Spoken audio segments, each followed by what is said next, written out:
si kabayan ngalanangka. Hiji mangsa si kabayan dititah ngalanangka ku mitohana. Mukolot ngalanangka teh kabayan cek mitohana.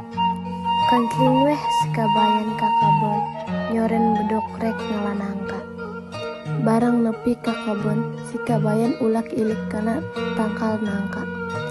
Geus kitu mangihnu geus kolot hiji tur gede pisan. Tuyul we diala tapi barak rek dipanggul kacida beratna. Wah moal kaduga ieu mah mamawana pikir si kabayan. Tuyul nangka teh ku si kabayan dipalikeun ka walungan. Jung wae balik ti heula dah geus kolot ieu cek si kabayan tah nyeritakan nangka. Barang nepi ka imah si kabayan ditanya ku mitohana. Kabayan mana menang teh heula nangka teh?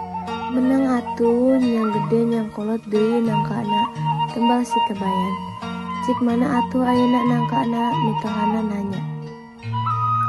Har naha cak datang kitu, apaan tadi teh dipalikeun da dititah balik ti heula, cek si kabayan. Ari maneh bodoh teh mani teng teuingan kacida. Moal nya nangka bisa balik sorangan. Mitoha si kabayan keheula pisan. Wah bodoh mah nangkana geus kolot-kolot ge teu nyaheun jalan balik. Cek si kabayan teh bari ngales. Hatur nuhun.